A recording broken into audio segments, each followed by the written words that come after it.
Donc bonjour à toutes et à tous. Donc là, on va Pouvez faire vous trois petites asseoir quand même. interventions. Donc une, personnellement, sur la généralité des couverts, l'action des couverts et pourquoi les couverts. Et puis après, Stéphanie et Jean-Philippe interviendront sur des thématiques sur lesquelles ils ont travaillé pendant 2 3 ans déjà depuis. Alors, d'où provient la lixiviation des nitrates? Et on sait que cette lixiviation des nitrates, c'est essentiellement l'hiver. Il peut y en avoir un petit peu au printemps, mais c'est essentiellement l'hiver. Eh bien, il vient de trois principaux facteurs, hein. D'abord, la minéralisation du sol pendant toute cette période où la plante n'absorbe plus, c'est-à-dire la période automnale, hein, puisque toutes les cultures, finalement, c'est l'absorption de printemps, éventuellement d'été, hein, voire d'hiver, hein. Mais donc, pendant toute cet automne, le sol minéralise. Et s'il n'y a pas une culture pour absorber cet azote qui est minéralisé, eh bien, elle va être lixiviée par les pluies. Et chez nous, les pluies d'automne, on appelle ça l'effet chasse d'eau, qui veut tout dire, hein. Eh bien, cet azote qui est produit l'hiver ou l'automne plutôt, et non absorbé par une culture, va avoir un effet chasse d'eau et va se retrouver effectivement dans les nappes et dans les rivières. Donc, premier facteur effectivement qui explique la lixiviation de l'azote, c'est cette minéralisation d'automne. Ouais, je suis trop près, trop près. Cette minéralisation d'automne qui n'est pas absorbée par une culture. Après, deuxième source de minéralisation, enfin pas de minéralisation, de présence d'azote, hein, et de lixiviation, c'est ce reliquat dit incompressible. On sait très bien que si on veut faire une culture, on va finir toujours cette culture non pas avec zéro azote, parce que si on finit avec zéro azote dans le sol, l'agriculteur dira qu'il a aussi zéro production. Tu as toujours un reliquat incompressible à la fin de la culture. Bon, forfaitairement, c'est pour les grandes cultures de l'ordre de 30 unités. Et c'est vrai que ces 30 unités présents, par exemple, après un maïs, eh bien, 30 unités, si effectivement la pluie arrive, eh bien, les 30 unités vont partir aussi donc dans les nappes phréatiques. Et puis, dernier facteur, et Daniel en a parlé un petit peu tout à l'heure déjà, c'est au cas où il y a un excès de fertilisation, effectivement, cet excès de fertilisation, principalement sur le maïs, va se retrouver effectivement à l'automne et partir donc avec l'effet de chasse d'eau de tout à l'heure. Mais ce qu'il faut savoir aussi, c'est que plus on a des automnes chauds et humides, c'est que la minéralisation de sol dépend de la chaleur et de la température.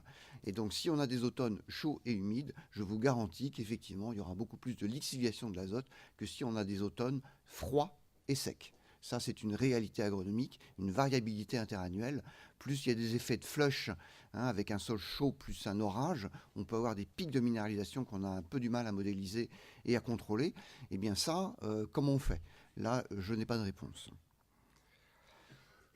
Et puis bien sûr, dernier point, plus la lame drainante existe, plus donc l'effet chasse d'eau est important, plus il y aura de lixiviation de l'azote. C'est pour ça qu'on a globalement entre l'est et l'ouest de la Bretagne des risques plus importants dans le Finistère que certains coins du bassin de Rennes par exemple, où certaines années il peut y avoir une lixiviation qui n'entraîne pas tout l'azote du profil et on peut retrouver au fond du profil une partie de l'azote qui pourrait être captée par des cultures comme une céréale par exemple.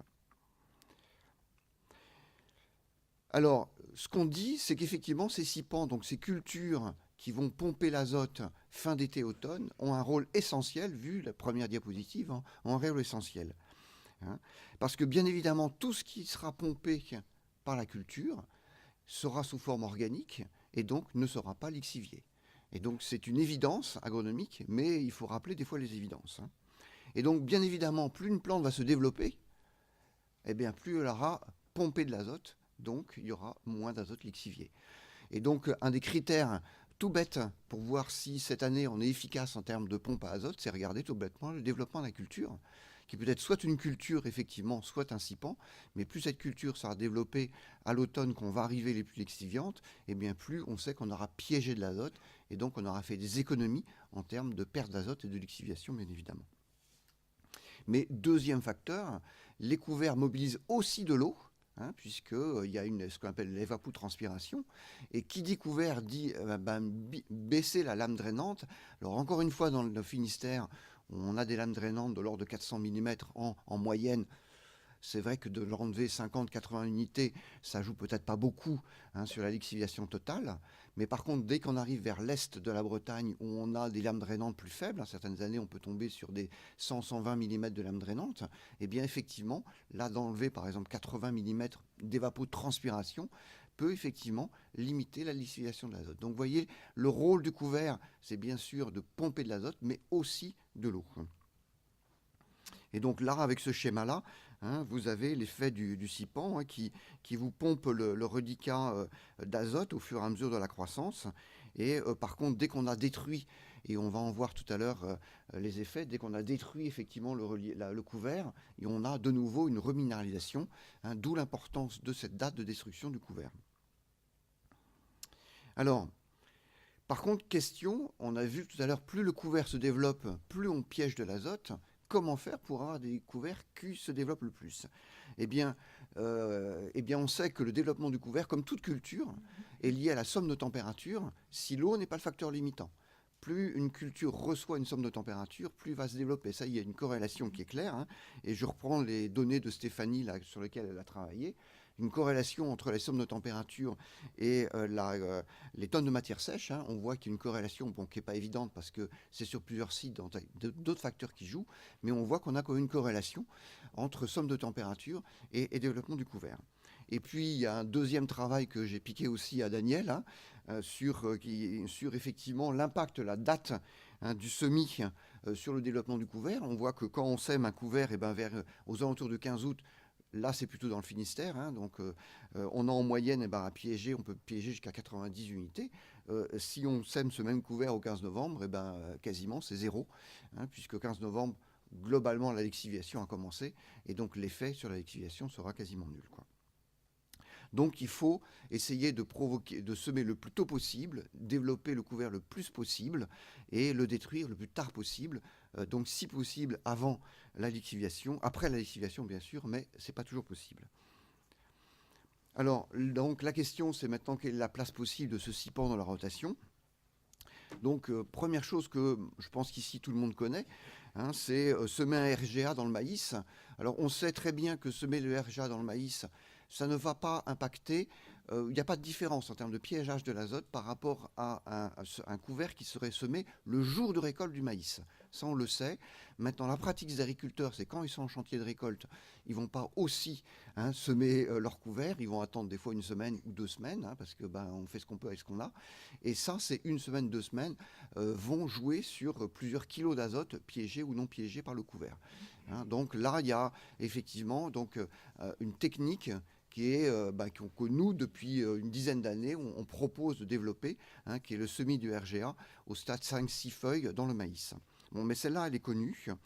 Deuxième point qui a été travaillé dans le dossier très basse fluide d'azote, c'est semer, décaler les céréales. Je vous ai parlé tout à l'heure, l'idéal, ce serait d'avoir pendant toute la période de lixiviation un couvert en pleine activité.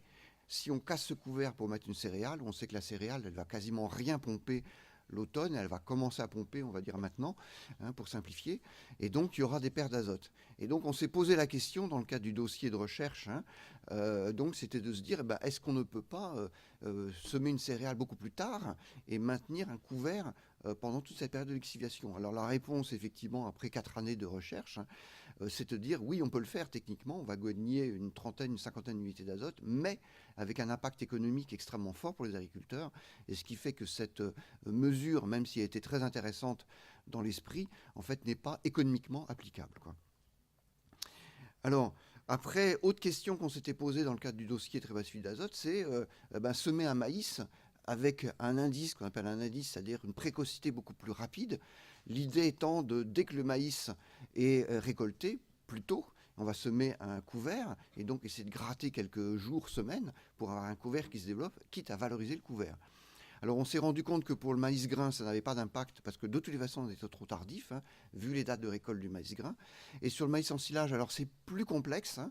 Donc effectivement, le couvert arrive à produire quelque chose, mais là encore, au niveau économique, on est un petit peu à la limite entre un intérêt environnemental et un intérêt économique. On peut effectivement récupérer une partie de la matière sèche et de l'azote perdue parce que bien sûr, un maïs à faible indice a un rendement plus faible. Donc on va récupérer une partie de ce rendement par le couvert, mais on voit que ça a un coût quand même économique plus important que si on faisait un maïs classique avec un rendement maximisé. Et puis, autre dossier sur lequel on a travaillé, c'est semer un couvert dans une céréale. En particulier, les bio font beaucoup de semis de trèfle là en mars. Et nous, on l'a essayé en agriculture conventionnelle et on a eu des résultats un petit peu décevants. On pense qu'il y a deux facteurs qui jouent, l'effet désherbant, hein, parce que effectivement les agriculteurs désherbent et il doit y avoir un effet sur le couvert dans le cadre d'un désherbage, ce que n'ont pas nos amis bio, et un effet aussi peut-être densité, hein, puisqu'en bio on est sur des densités quand même beaucoup plus faibles d'épis au mètre carré que pour les agricultures traditionnelles, et donc ça joue sur effectivement l'efficience de ce couvert-là.